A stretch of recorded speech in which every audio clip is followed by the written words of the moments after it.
So imagine the two forces, the two masses of a light fibre. So imagine this is the tip, this ball is the tip of a light fibre at the boundary of the universe, and the other end of it is at the centre of the planet. It's a coiled spring. So it was solid when it was emitted, it gets to its limit, and then it breaks and fractures into a coil. Now, there'll be the masses in that coil of ether will be behaving differently, and let's call them the proton and the neutron. So the proton will be the, let's say this is the yellow, the expanding light, the solid light, which is moving, expanding. When the light fractures, there is an equal and opposite reaction, and so space is created in the coiled spring, making it elastic. So that the space is represented by the red, but that space has a mass because it's relative to each coil. Okay? So that's my conjecture, that this is the tip of the light fibre. So you can see, right, that's three-dimensional object. It's two hemispheres of equal area arranged. The one is trying to escape from the other. Yeah, there are two entities pushed together, and I'm conjecturing that it's oil and water are the two entities. So the light fibre contains the neutron and the proton masses. Okay? So here's the tip of the light fibre at the boundary of the universe. It's going to do one rotation. Yeah, we'll go anti-clockwise. Do one rotation at the surface in a moment, and then what happens is that the other end of the light fibre, there's a clockwise rotation in one go, in an instant. So this takes a duration of h seconds, Planck's constant seconds, 6.626 10 to the minus 34 seconds to rotate. The clockwise rotation takes place in an instant. It's the tick and the tock of a clock. The electron mass, now Ross, this is where I'm thinking of your equation. So the electron mass is the framework that is holding this internal surface together.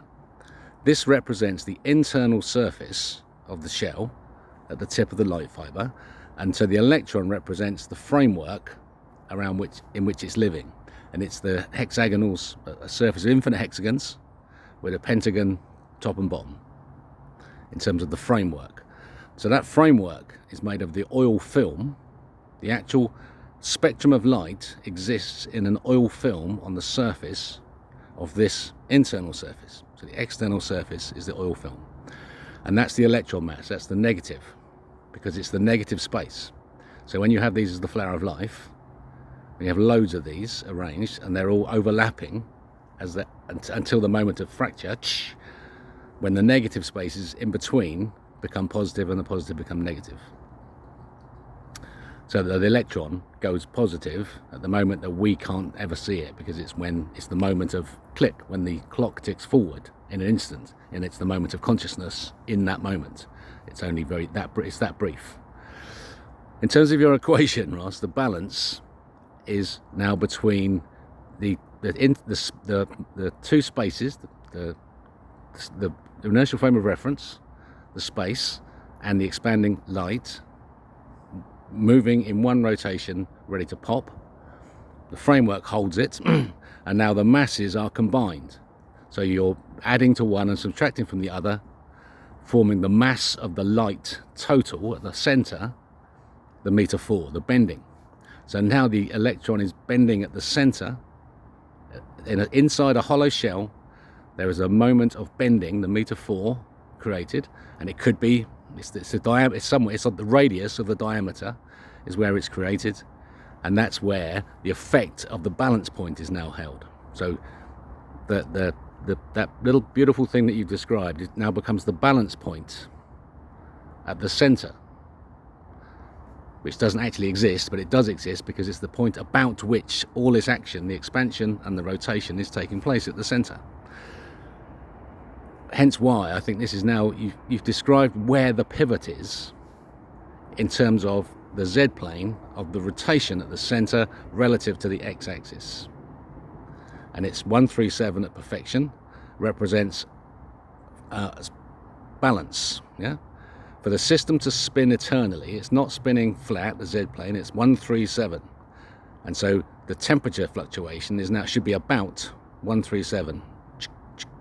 Yeah, hot cold, hot cold, hot cold, iron carbon, iron carbon. Yeah, that's the balance, and that's what should be seen in the motion. And it's Quaternion mathematics because of the twist that occurs in the surface here and at the center. Okay,